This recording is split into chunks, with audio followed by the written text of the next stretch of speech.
Dans une autre capsule vidéo, réalisée sous l'initiative du Centre de référence en agriculture et agroalimentaire du Québec, nous avons mis en lumière plusieurs éléments qui affectent le risque d'infection, ainsi que l'importance des dommages causés par la fusariose de l'épi des céréales. Nous portons maintenant une attention particulière à la période critique pour l'infection et les stades de développement de la culture lors de cette période. Une des difficultés, si vous avez à intervenir avec un fongicide, c'est l'uniformité de votre culture ou de votre champ. Il est beaucoup plus facile d'intervenir et d'avoir une intervention efficace avec le fongicide si vous avez les plants au même stade de développement, par rapport à un champ qui présente beaucoup de variations des épis qui sont en épiaison et en floraison.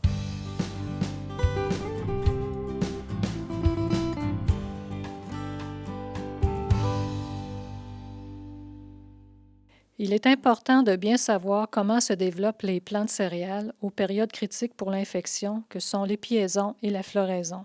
Il est donc nécessaire de bien suivre le développement des plants, mais aussi de la culture, c'est-à-dire du champ complet, dès les premiers signes que s'amorce l'épiaison. Surveillez attentivement les premiers signes de l'épiaison. Dès que les épis pointent hors de la gaine, il faut suivre l'évolution de la culture. L'épi pointe par le haut hors de la gaine et celle-ci se fend sous le gonflement de l'épi. Le processus de l'épiaison et de la floraison peut être très rapide. Il est tributaire de plusieurs conditions, la qualité du sol et sa fertilité, mais surtout les conditions climatiques, la disponibilité de l'eau et la température. Ici, on aperçoit un épi dont la floraison est complétée. La floraison débute au centre de l'épi et s'étend vers les extrémités. C'est trop tard pour une intervention et l'infection a eu lieu si elle devait se faire, à ces stades de développement. Il ne faut pas attendre à des stades aussi avancés lorsque l'épi est bien dégagé au-dessus de la feuille étendard. Il faut rechercher plutôt des épis en pleine épiaison qui sont à peine dégagés au-dessus de la feuille étendard ou en voie de se dégager de la gaine. La floraison est ici totalement complétée depuis plusieurs heures, voire depuis plus d'une journée. Les anthères très apparentes sont visibles et blanches, donc vides de leurs grains de pollen. Les anthères vont éventuellement tomber au sol sous l'effet du vent ou de la pluie.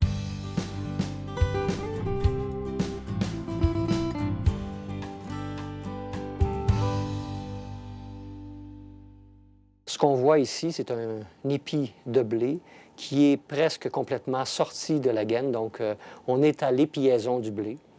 On voit la gaine ici. Il y a une partie basale de l'épi qui est encore un peu enveloppée. On a la feuille étendard. Alors, ici, on a presque l'épiaison complète de cette tige. On va considérer d'autres épis. Ici, un peu plus tardivement, l'épi est dégagé au-dessus de la feuille étendard. Alors, on a vraiment une épiaison complète. Et même dans ce cas-ci, on peut voir là, que, en fait, on a dépassé la floraison parce qu'on voit des étamines en bas et en haut de l'épi, là, ce qui indique un stade avancé. La floraison débute au centre de l'épi et s'étend ensuite vers les deux extrémités, c'est-à-dire vers le haut et vers le bas. Donc, surveillez pour le début de la floraison la sortie des étamines vraiment au centre de l'épi. Et c'est très rapide. Entre l'épiaison et la floraison, la période est très courte. Généralement, ça peut être une journée ou 4-5 jours au maximum, mais ça dépend des régions et des conditions climatiques. Un début d'épiaison, en fait, on voit émerger la pointe de l'épi. L'épi est quand même enveloppé de la gaine. Il n'est pas du tout dégagé au-dessus de la feuille étendard. Donc, c'est vraiment un stade très précoce. Mais le producteur doit surveiller, dès qu'il voit un début d'épiaison, doit surveiller constamment l'avancement de sa culture. Ici, on a un autre épi qui est plus avancé, plus dégagé de la gaine. Alors, on est vraiment une période d'épiaison. Sur le même plan, ici, j'ai un épi qui est carrément plus avancé, complètement dégagé au-dessus de la feuille étendard. Ici, je voulais illustrer la floraison avancée. À ce stade, les plants sont vraiment... La floraison est complétée. On voit les étamines vides. Elles sont blanches maintenant, elles ne sont pas jaunes. Alors, elles sont vidées de leur contenu. La pollinisation a été faite. S'il y avait lieu d'avoir une infection par la fusariose, c'est trop tard, c'est fait. C'est un stade trop avancé pour le traitement. Alors, ce qu'on Ce qu'on doit remarquer, c'est que l'épi est vraiment dégagé au-dessus de la feuille étendard. On voit les étamines partout sur l'épi. Parfois même, les étamines peuvent être carrément tombées par les vents. Alors, c'est vraiment trop avancé pour faire des traitements de répression de la fusariose. Ici, on voudrait illustrer le début des stades de la culture où le producteur doit vraiment surveiller son champ. On n'est vraiment pas en floraison, on est en début d'épiaison et en pleine épiaison. Alors, à ce moment-là, le producteur, lorsqu'il constate la sortie des épis des gaines, doit vraiment suivre le champ à chaque jour et de prévoir aussi, en fonction du climat, et préparer son matériel pour un éventuel traitement de répression contre la fusariose. Donc, ici, on est en épiaison, on a des différents épis, en fait, prélevés de différents stades. C'est pour montrer qu'à ce stade-là, dans un champ, vous avez une certaine diversité, mais vous devez vraiment être attentif et visiter votre champ quotidiennement. Ici, on est à un stade plus avancé dans un champ. J'essaie de faire une représentation de ce quoi peut ressembler un champ.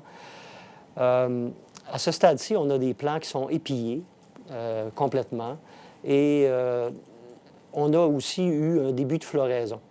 Donc, on est vraiment au moment où on peut atteindre les épis avec le traitement de fongicides et la floraison débute. Alors, on doit maximiser là, ce genre de stade de développement, c'est-à-dire on veut avoir des épis qu'on peut atteindre avec le fongicide, mais qui n'ont pas dépassé la mi-floraison.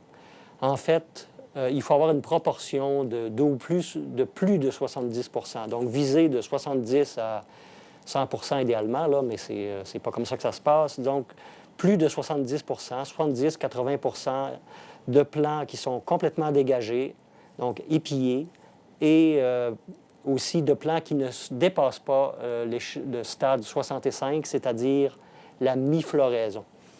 Je vais illustrer ici des plants qui sont plus avancés. On peut avoir une certaine proportion d'épis qui sont en floraison, mi-floraison ou quelques tiges qui pourraient être dépassées la mi-floraison, mais c'est vraiment, ça doit constituer une faible proportion de votre champ.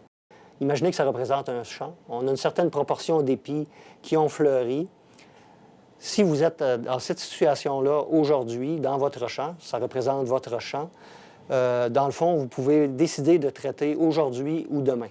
Alors, si les conditions sont bonnes, les prévisions sont sans pluie pour le lendemain, sans vent, peut-être qu'on peut décider d'attendre demain. On aura un développement un peu plus avancé, ce qui pourrait être bien. Mais si, par contre, on annonce de la pluie pour le lendemain ou les 2-3 prochains jours, des conditions difficiles d'accès au champ, il faudrait peut-être envisager de traiter dès aujourd'hui.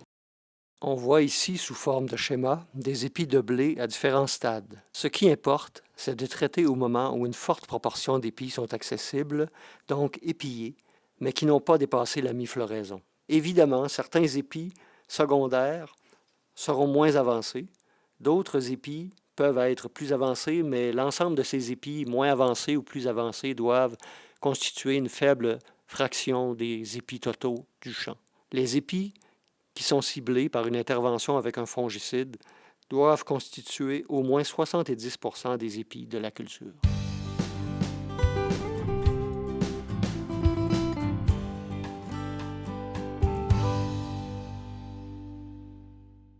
Pour plus d'informations, vous pouvez consulter sur le site du réseau d'avertissement phytosanitaire d'abord les avertissements du risque d'infection qui sont présentés par région, ainsi que différents bulletins d'information traitant de la fusariose. Vous avez investi beaucoup dans la préparation de vos champs, l'achat de semences, le semis, la fertilisation et l'entretien.